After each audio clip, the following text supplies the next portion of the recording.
Wahid Senin Selasa. Baik, InsyaAllah kita mulakan kuliah subuh pada pagi ini dengan kita sama-sama membaca umul kitab ila hadratin Nabi Muhammad Mustafa Rasulullah sallallahu alaihi wasallam wa ala al-kiram ashabil ridwan. Insyaallah Fatihah.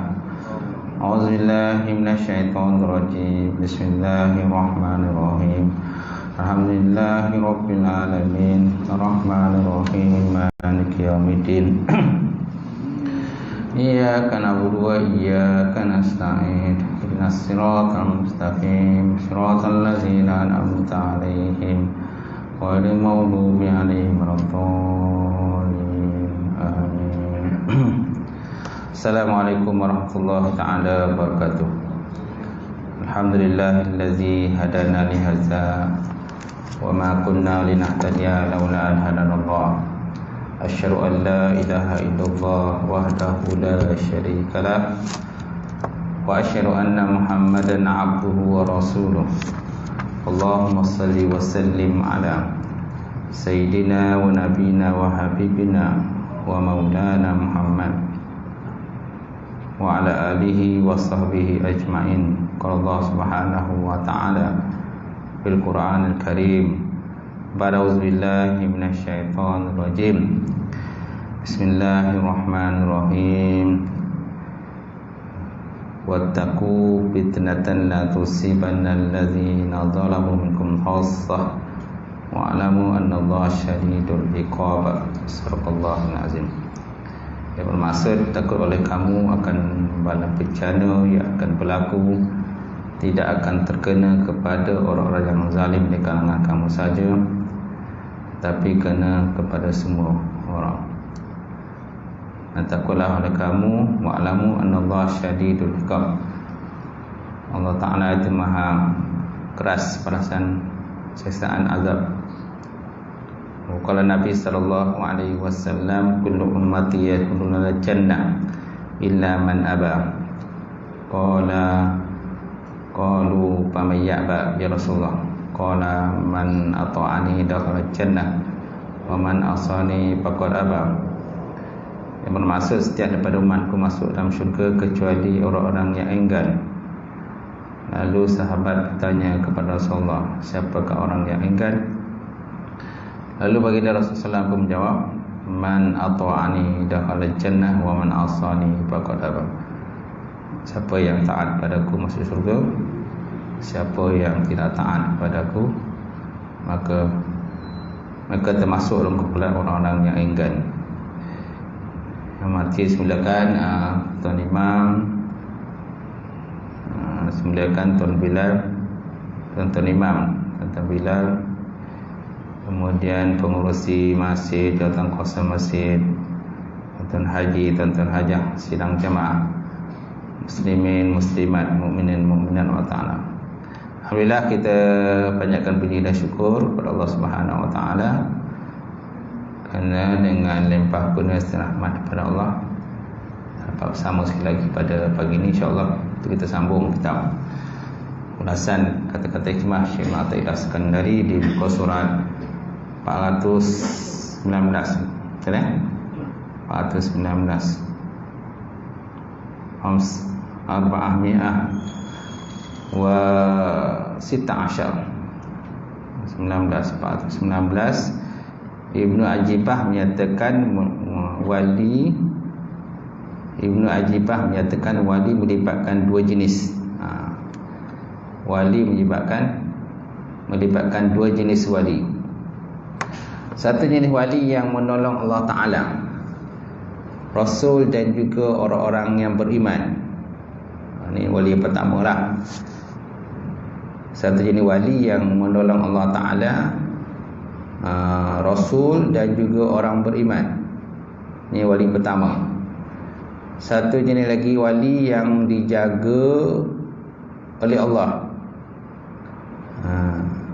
wali yang dijaga oleh Allah Ta'ala, dan dialah juga yang menguruskan orang-orang yang soleh.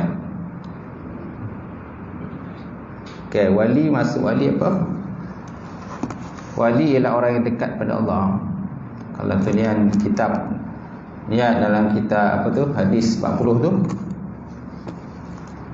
hadis yang berbunyi man ada li waliyan faqad azantuhu bil harbi. Barang siapa yang memusuhi ataupun menyakiti waliku, maka sesungguhnya aku memaklumkan perang. Memaklumkan, aku izinkan pada kamu untuk memeranginya. Wa ma taqraba ilayya 'abdi bi syai'in habba ilayya mimma aftartuhu alaihi. Okay, dan tiada mendekati hamba-Ku padaku dengan satu pekerjaan yang lebih aku sukai daripada mengerjakan apa yang telah aku fardukan ke atasnya. Hadis itulah hadis panjang, hadis yang 38 tu. Dan hadis Arba'in, hadis 40. Hadis yang riwayat daripada Imam Bukhari. Disebut di situ bahawa wali ialah orang yang dekat. Kata. Maksud wali ialah orang yang dekat kepada Allah. Artinya orang yang dekat kepada Allah dengan melakukan ketaatan kepada Allah. Dan tiada orang yang mahu mendekatinya melainkan orang mukmin yang sebenar.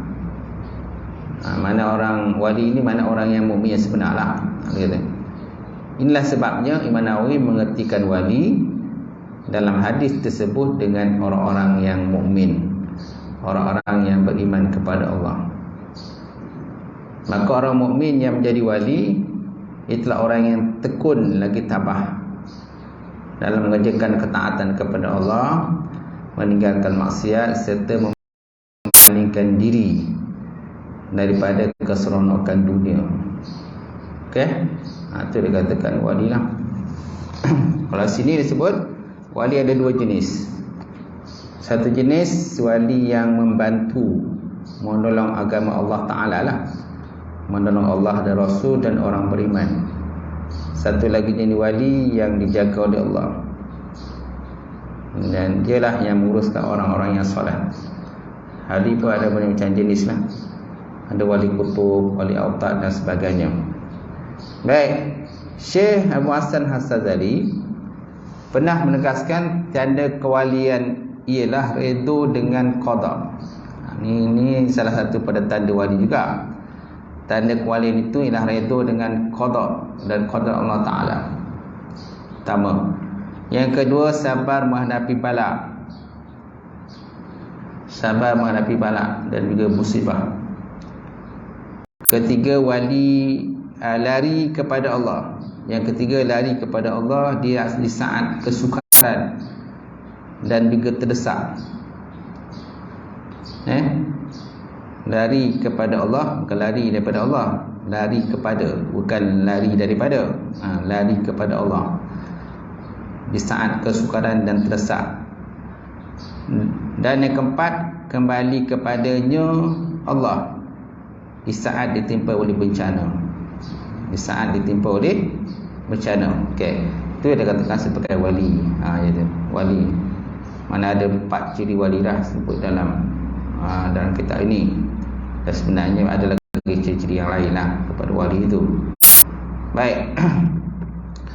Kemudian sesiapa yang dikurniakan dengan 4 khazanah ilmu ini, mana 4 tadi yang tadilah, mana redha dengan qada, sabar menghadapi bala, lari kepada Allah di saat kesukaran dan terdesak, dan keempat, kembali kepadanya Allah di saat ditimpa oleh bencana.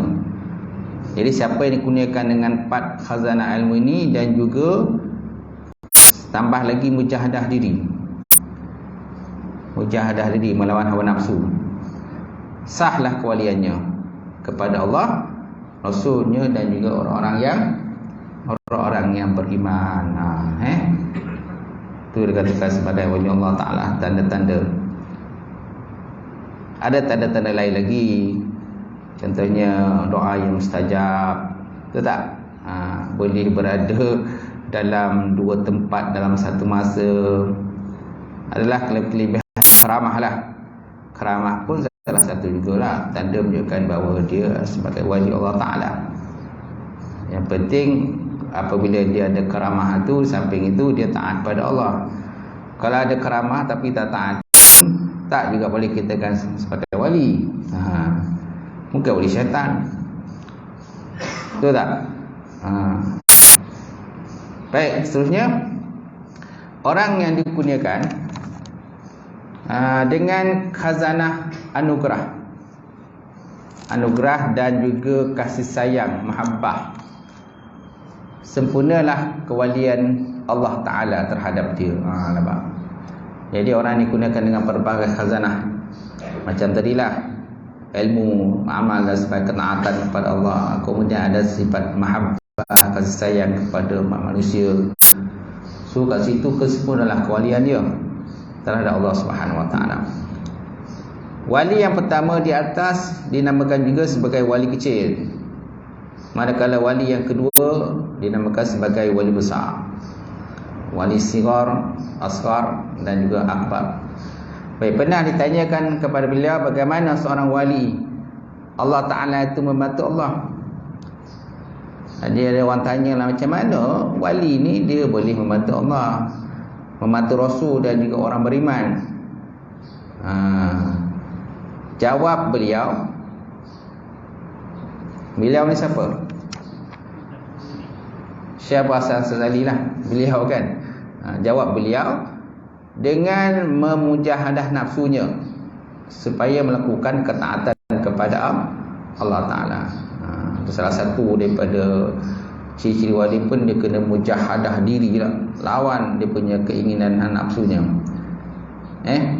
Mana keinginan nafsu tu yang berat itu, mana nafsu dia tak nak. Kalau nafsu dia tak nak benda tu, itulah kita kena fokus. Nafsu yang nak benda tu, tu kita tak perlu fokus sangat. Nanti ada di sebelah tu. Mana nafsu yang berat yang kita nak buat tu, nafsu memang payah nak supaya kita buat, tu benda tu yang kita kena buat. Mana nafsu yang sonok kita buat, tu yang kita kena kurangkan buat. Itu yang kena kurangkan. Gitu. Baik. Allah Ta'ala sebut dalam Quran, wallazina jahadu fina lanahdiyannahum subulana wa innallaha lama'al muhsinin. Dan orang-orang yang berjihad pada jalan kami akan tunjukkan kepada jalan-jalan kami, dan sesungguhnya Allah Ta'ala bersama orang yang mengerjakan kebaikan. Semua dalam jihad ni ada macam-macam bentuk jihad dah. Salah satu daripada jihad itu jihad melawan nafsu, dan juga namakan sebagai jihadul akbar. Sedangkan perang itu melawan musuh, itu namakan jihadul asghar, jihad yang kecil. Itu sebabnya Nabi nak sebut kan, kita kembali daripada jihad yang besar dan jihad yang kecil kepada jihad yang besar. Itulah melawan hawa nafsu. Kalau nafsu ni duduk dalam badan kita, kalau musuh kan di depan mata kita, senang kita nak apa dia, nak bunuh. Yang penting ada kelengkapan senjata lah nak bunuh. Sedangkan nafsu dalam badan kita ni susah nak lawan. Baik, kemudian wali Allah membantu Rasulnya dengan mengikuti model dan juga jejak langkah yang ditinggalkan oleh Rasulullah sallallahu alaihi wasallam. Ini wali Allah Ta'ala yang membantu Rasul. Wali Allah Ta'ala yang membantu Allah Ta'ala tadi melakukan ketaatan kepada Allah, lawan hawa nafsu. Wali yang membantu Rasul, ia menjadi model kan, role model lah, dan juga jejak langkah yang ditinggalkan oleh baginda Rasulullah sallallahu alaihi wasallam. Allah Ta'ala sebut dalam Quran, dia kata, qul in kuntum tuhibbunallaha fattabi'uni yuhibbukumullah wa yaghfir lakum dzunubakum wallahu ghafurur rahim. Qul, kata oleh ya Muhammad, in kuntum tuhibbunallah, jika seandainya kamu mencintai Allah, fattabi'uni, maka ikutlah akan aku, yuhibbukumullah, nescaya kamu akan dicintai Allah Ta'ala, wa yaghfir lakum dzunubakum, dan diampunkan bagi kamu akan dosa-dosa kamu, wallahu ghafurur rahim, Allah Ta'ala itu Maha Pengampun lagi Maha Penyayang.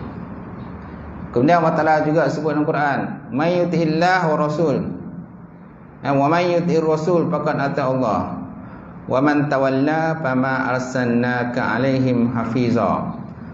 Siapa yang taat kepada Rasulullah SAW, maka sesungguhnya ia telah taat kepada Allah.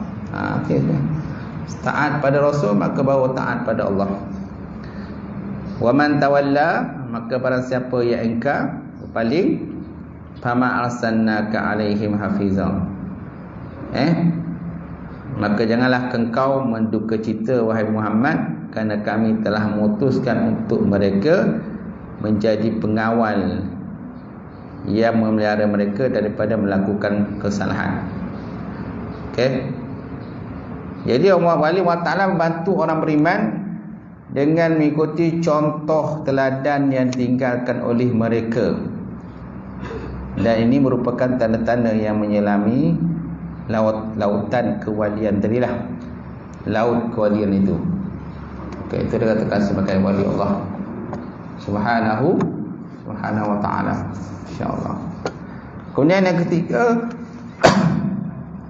ketika mengulas kata-kata hikmah Syekh Ibn Athaillah berikut. Apa kata Syekh Ibn Athaillah?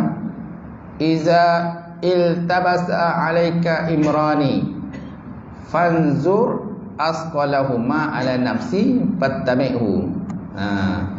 Iza iltabasa alaika amrani, apabila diliputi atas engkau tu dua pekerjaan.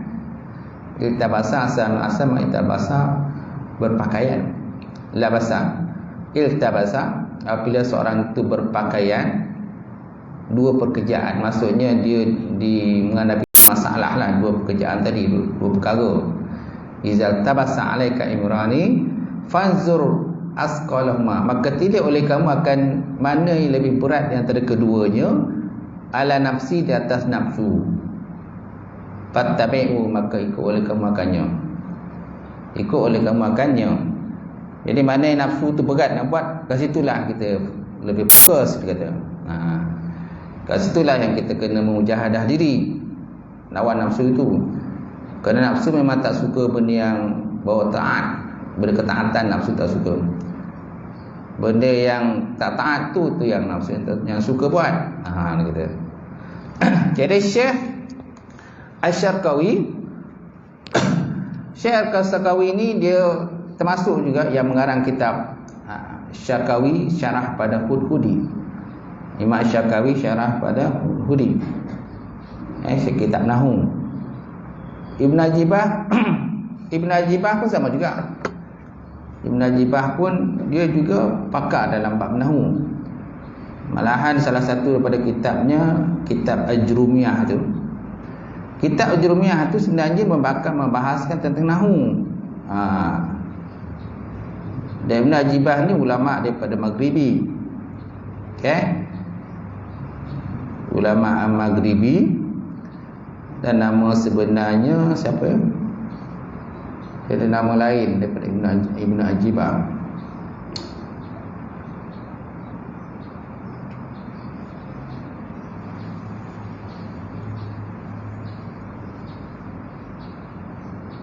Nama sebenar Ibn Ajibah Ahmad bin Muhammad bin Al-Mahdi bin Al-Husain bin Muhammad Ibn Ajibah.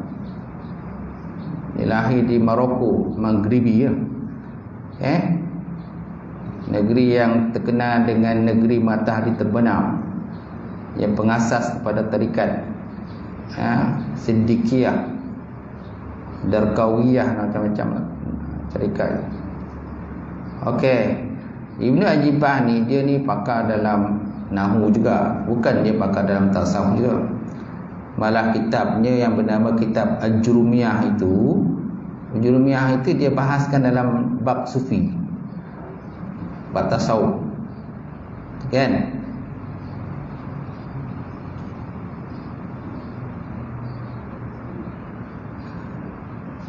Kalau Nahu biasa bahas bab Nahu lah, tapi dia bahas dalam bab sufi. Kan? Susah jumpa je tu. Susah jumpa. Itu Ibn Ajibah. Kemudian Syarqawi pula, dia ni pengarang kepada kitab Syarqawi, syarah kepada Hudhudi. Dia pun ulama tasawuf juga. Walaupun itu dia juga pakar dalam bab lain. Bab Nahu pun dia pakar juga. Banyak kadang-kadang ulama-ulama ni dia bukan spesifik dalam bahagian tu saja. Imam Syarqawi nama sebenar Syekh Abdullah bin Hijaz bin Ibrahim. Lahir pada tahun 1150 Hijrah, wafat pada tahun 1227 Hijrah dan dimakamkan di Mesir. Beliau ni murid daripada Universiti Azhar di Mesir. Kemudian sampai menjadi salah seorang pengajar di Mesir. Yang dia juga digelar sebagai Syekh Al-Azhar juga. Syekhul Azhar pada zaman dia lah. Okey. Banyaklah kitab-kitab yang juga dikarang oleh Syarqawi ini. Antara kitab yang dikarang ialah At-Tuhfah Al-Bahiyah fi Tabaqat Asy-Syafi'iyah. Kitab untuk menerangkan ulama-ulama besar Syafi'i. Kemudian Tuhfatun Nazirin yang dicetak di Mesir pada tahun 1281 Hijrah. Kitab Usuluddin. Syarqawi syarah kepada Imam Sanusi. Dan beliau digelar sebagai ulama yang besar serban. Sebab apa? Dia punya serban dia besar. Keistimewaan beliau ialah mempunyai serban yang besar. Sehingga pada zaman itu kalau nak diambil buat tamsilan, iaitu dengan menyatakan sesuatu yang besar, dikatakan orang sebesar serban Syarqawi. Sebesar serban Syarqawi.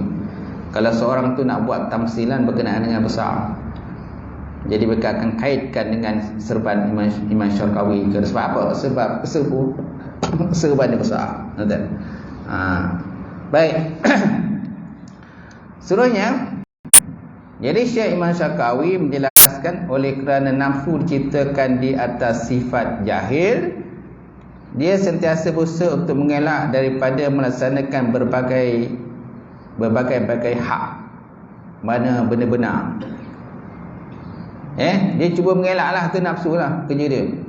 Dia cuba mengelak daripada melaksanakan benda-benda yang hak, benda-benda benar. Sedangkan benda yang batil, dia tak mengelak. Benda yang hak aja, benda yang betul, benda yang bertaat pada Allah, dia tak suka. Tu kerja nafsu lah. Jadi bila seorang murid mendapati pada dirinya ada sikap ingin melakukan amalan yang mudah dan malas melakukan setengah amalan yang payah, hendaklah dia memeriksa dirinya dan meninggalkan amalan mudah dan sikap malas tersebut. Okey? Ini nafsu tadi. Kalau kita dapati diri kita ni, tuan-tuan, ingin melakukan benda mudah, benda mudah kita suka buat.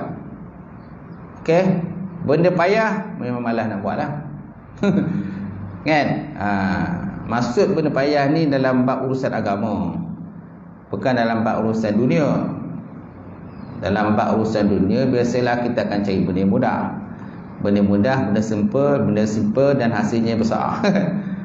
Benda mudah, benda nak jimat, hasilnya infak dia tu besar lah. Jadi masuk di sini benda dalam bab agama, kan? Benda dalam bab agama, bab syariat. Jadi benda dalam bab syariat ni ada yang benda kadang kita mudah nak buat, ada payah nak buat. Jadi kata dia benda yang payah itulah yang sebenarnya lebih besar lah pahala dia berbanding dengan benda mudah.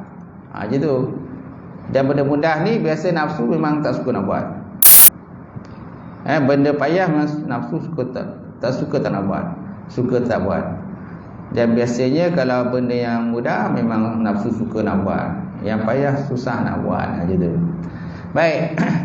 Jadi apabila seorang murid mendapati pada dirinya ada sikap ingin melakukan amalan yang mudah dan malas melakukan amalan yang payah, hendaklah ia memeriksa dirinya dan meninggalkan amalan yang mudah dan sikap malas. Sikap malas sebut. Seterusnya, hendaklah kita beramal dengan amalan yang memberatkan nafsu tu. Apa amalan yang memberatkan nafsu? Kat situlah yang kita lebih fokus berbanding dengan benda yang nafsu suka nak buat, kan? Sebab apa? Kerana benda yang berat itulah pahalanya yang lebih besar lah.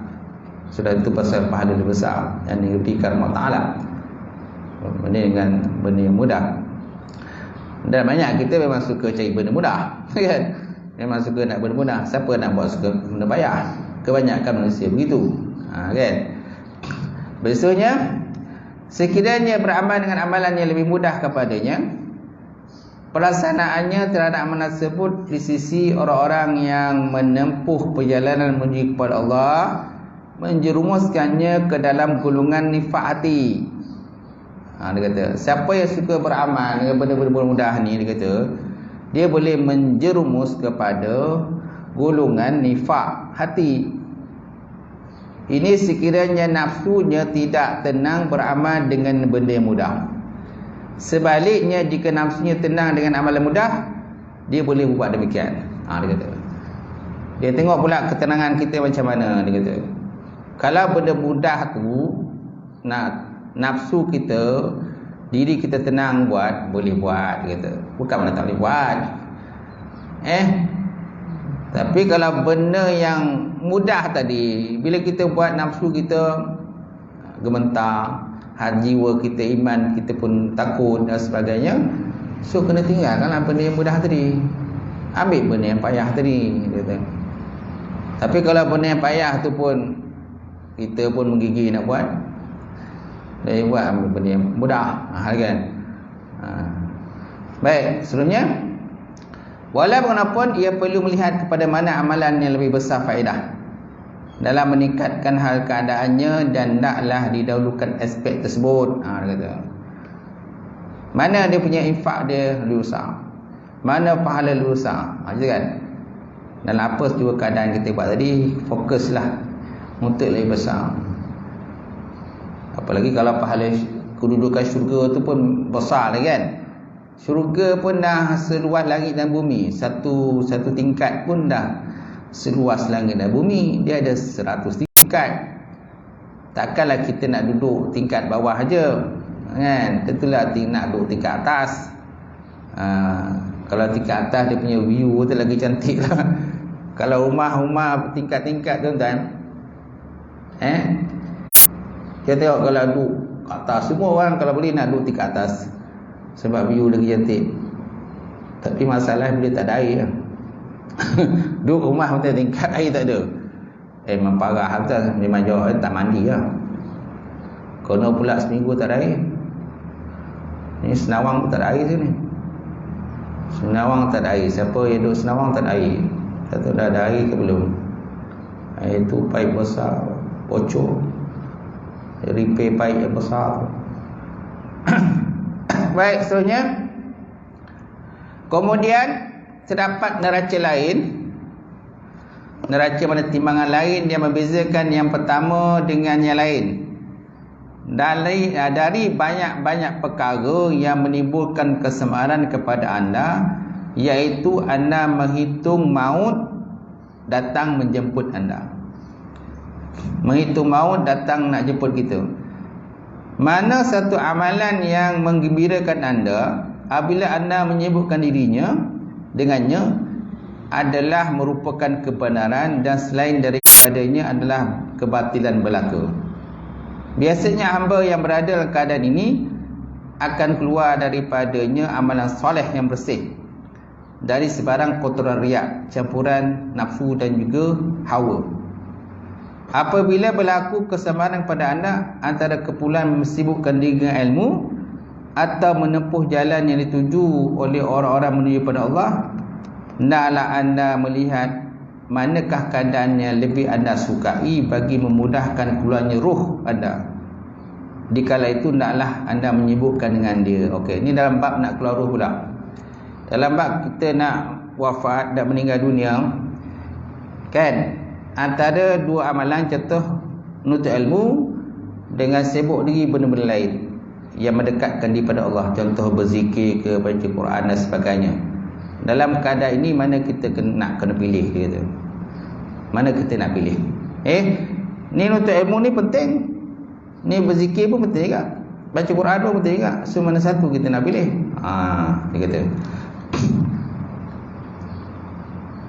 Okey, apabila berlaku kesamaan pada anda antara keperluan menyibukkan diri dengan ilmu atau menempuh jalan yang dituju oleh orang-orang menuju pada Allah, hendaklah anda melihat manakah keadaan lebih anda sukai bagi memudahkan keluarnya ruh. Dikala itu naklah anda sibuk dengan dia. Okey, antara untuk ilmu dengan benda lain dalam konteks ibadah lah. Mana satu amalan tu yang mudah kita punya ruh tu keluar kita? Adakah untuk ilmu ke ataupun dalam bab lain, solat ke, sembahyang sunat ke, zikir ke, tasbih ke dan sebagainya. Baik. Sekiranya anda suka ruh anda keluar pada masa tangan anda memegang lembaran-lembaran kertas lantaran keikhlasan anda dalam menuntut ilmu dan qasad anda yang bulat kepada Allah, naklah anda menyibukkan diri dengannya. Jadi kalau kita lebih suka kita ni meninggal waktu pegang Quran ataupun pegang kitab, tengah mengaji pegang kitab, tiba-tiba malaikat maut datang, kita tak tahulah sebenarnya bila malaikat maut datang, kan? Ni biasanya orang keadaan nazak, nak meninggal dan sebagainya, dia akan dapat merasakan begitulah. Jadi masa tu kita nak pilih yang mana? Kita nak ruh kita ni mudah keluar ketika kita baca Quran ke atau mengaji kitab ke ataupun benda lain. Kalau kita rasakan mengaji kitab tu lebih mudah ruh kita keluar, ngajilah kitab. Ngajilah sebanyak-banyaknya kitab, tuan-tuan. Gitu. Sekiranya anda membencinya dan anda suka pada kala masa itu anda menyibukkan diri dengan zikrullah misalnya, dan bukannya untuk ilmu, so janganlah tuntut ilmu dia tu. Jangan tu sibuk untuk ilmu. Okey, sebaliknya sibukkan diri dengan sesuatu yang lain daripada kerja-kerja menuntut ilmu, kerana itu merupakan bukti ketidakikhlasan anda di dalam menuntut ilmu tersebut, dan ia termasuk dalam perbicaraan ilmu yang jauh lebih daripada keperluan. Sebenarnya kalau kita lebih suka kita punya roh tu keluar ketika kita zikrullah, berzikir kepada Allah, ya, la ilaha illallah, ya latif, apa benda lah zikir-zikir yang tertentu yang kita suka baca, suka amalkan. Okey, kita buatlah benda tu, jauhkan untuk ilmu. Tapi bukan bermakna menuntut ilmu tu tak perlu juga menuntut ilmu.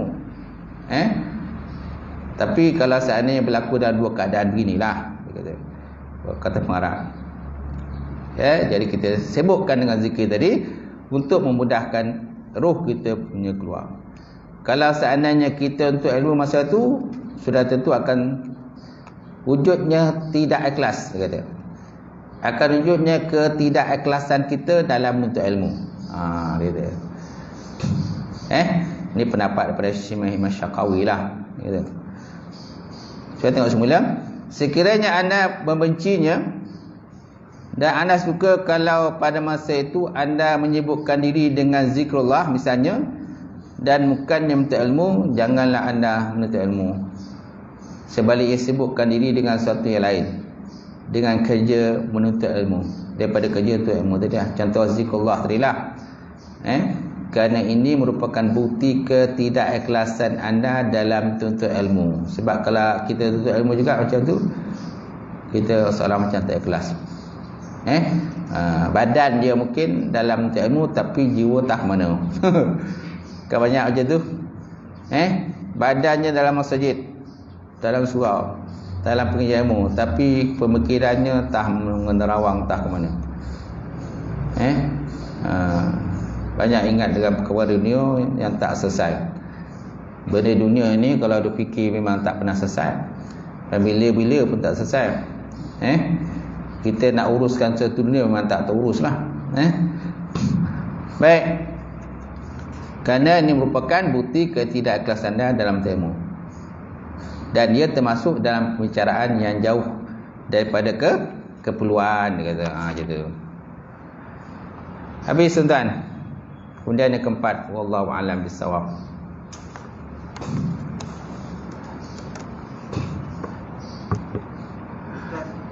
Ya.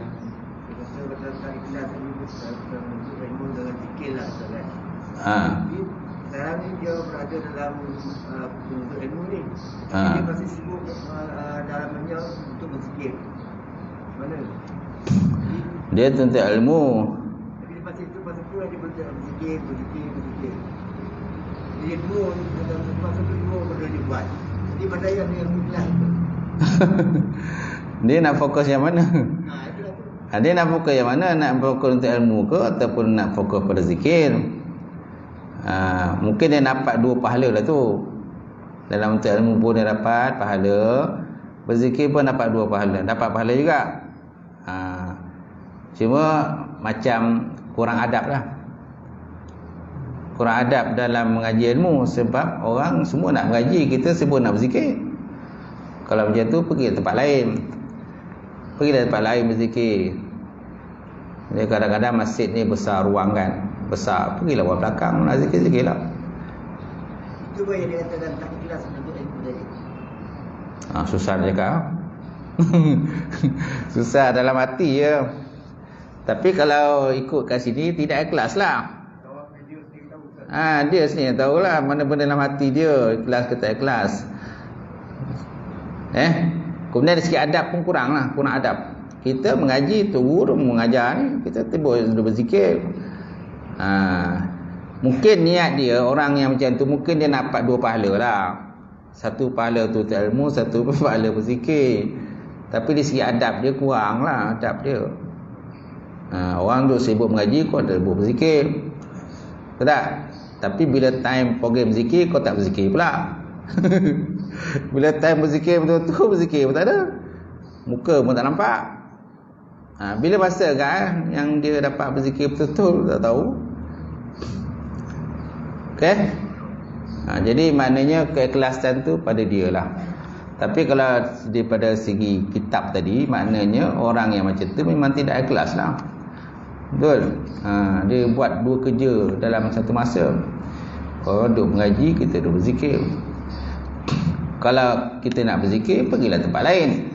Belah belakang ke, masjid kadang besar kan, surau pun ada jenis besar, pergilah belah belakang, zikir kat sana. Jadi tak adalah mengganggu orang lain. Satu lagi, kadang-kadang bercakap. Dia suku pantang je tu. Orang duk mengaji, dia bercakap. Orang duk berceramah pasal kitab, dia duduk belakang bercakap. Kalau dia bercakap tu tak ganggu orang, tak apa. Tapi dia bercakap, dia ganggu orang lain. Orang lain pun ramai nak mengaji. Tapi dia berborak belakang tu, dia mengganggu orang lain. Mengganggu orang lain, orang tengah mengaji. Tu pun tak ada adab lah. Tak ada adab lah. Kalau nak berborak, pergi tempat lain berborak. Yang dalam ni orang nak mengaji. Macam tu. Kadang bukan orang budak-budak. Ini dah tua. Dah tua, dah bercucu tu kan. Takkan tak faham kan? Macam tu. Takkan kita nak tegur. Kau faham sendiri lah. Macam tu. Baik. Muka surat apa? Sikit lagi tambah sikit. Muka surat apa?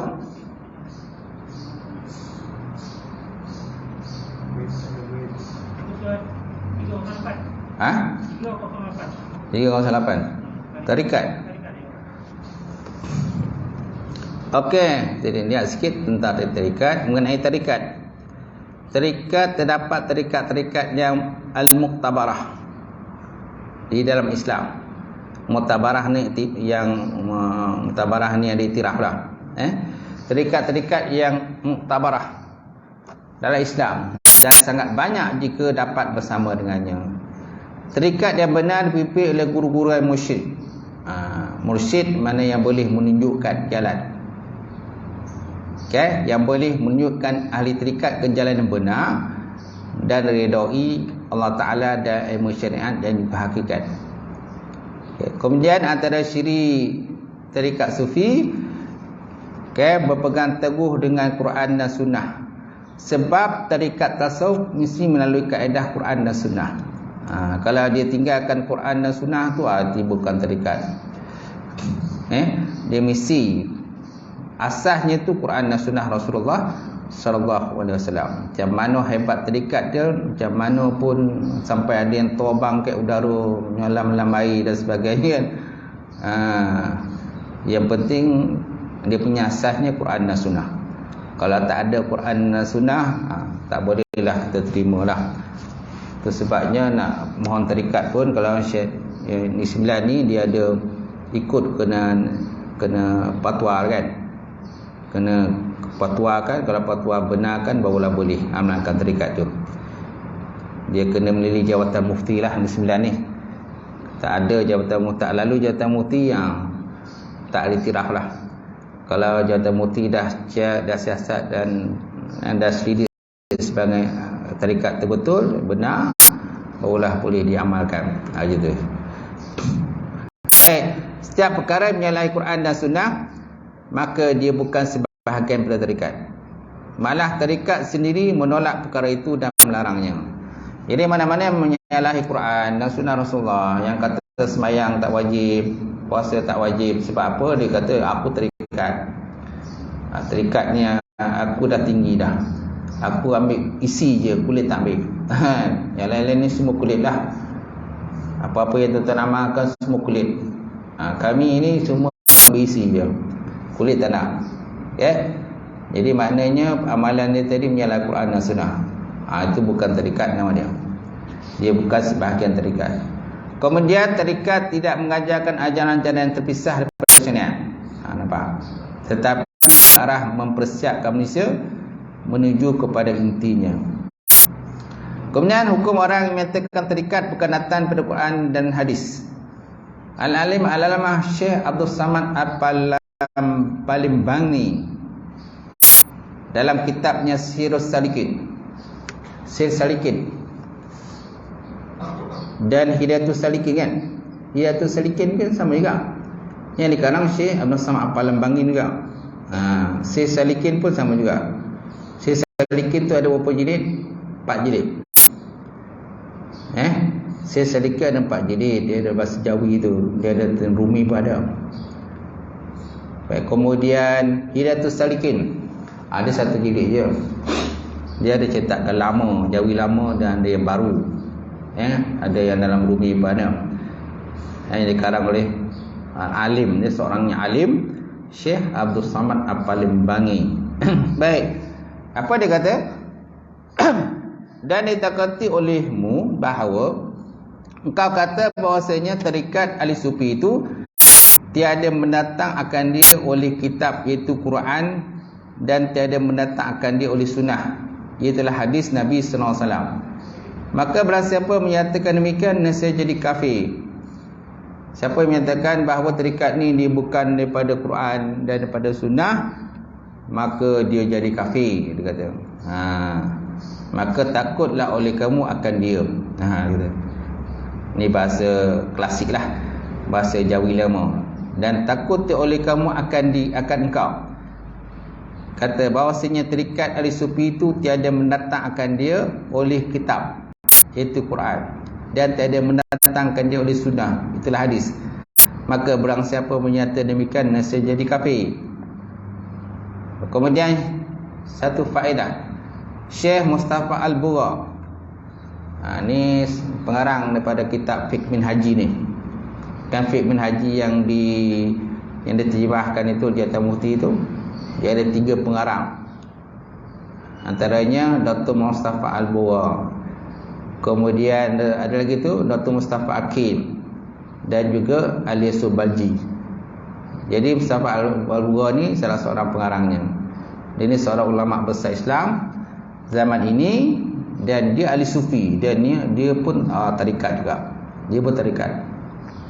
Kemudian Syekh Yusuf Qatar Muhammad, pengarang pada kitab Al-Mawsu'ah Al-Yusufiyah.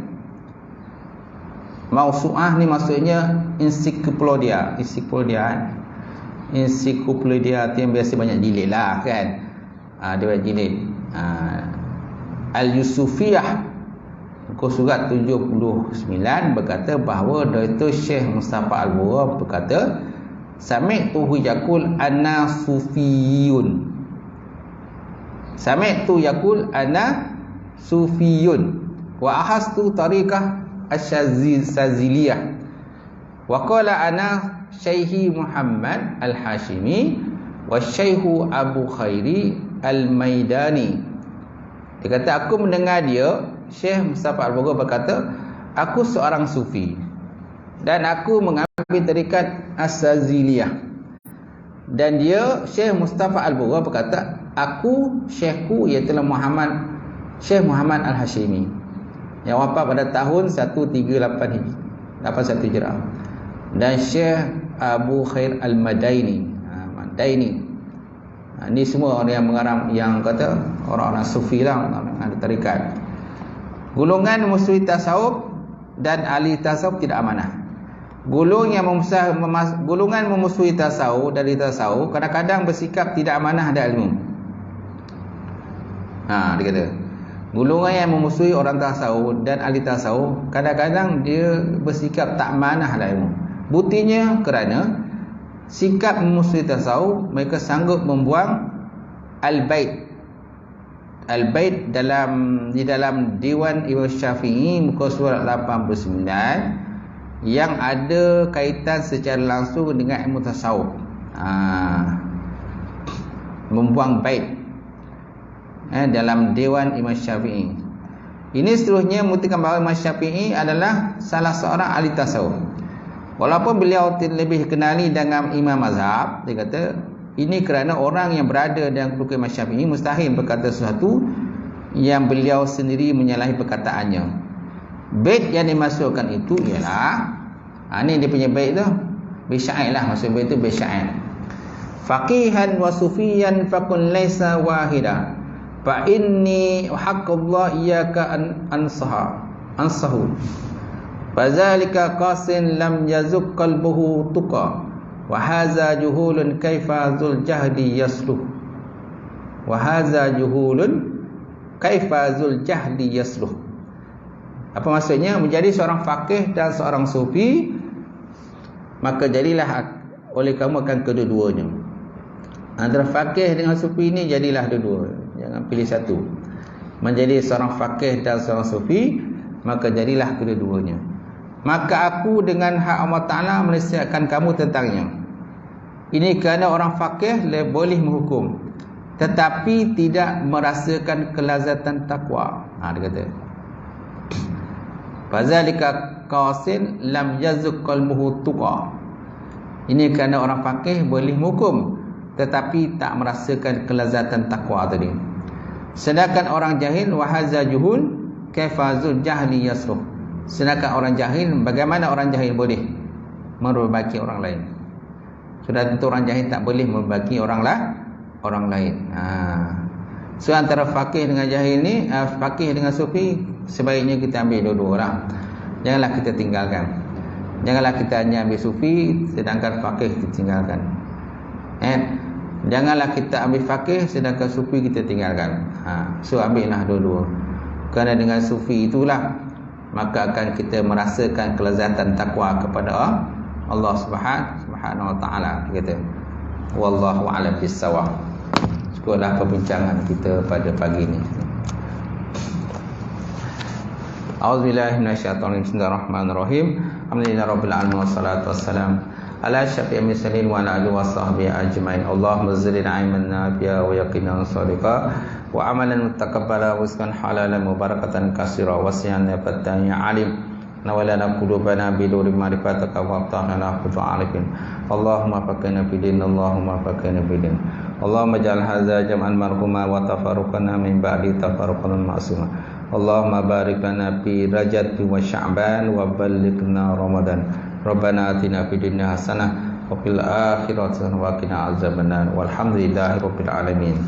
Taqabbalallahu minkum.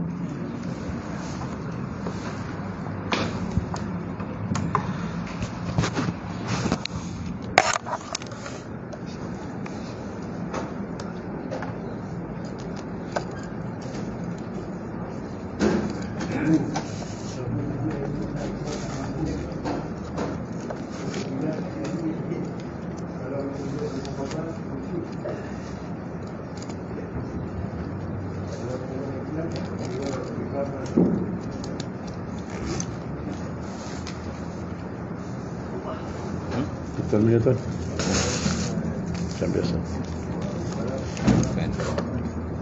Mana siap? Dia besar tu. Balik penting. Terima kasih ya. Selamat. Kan? Ya. Apa ni?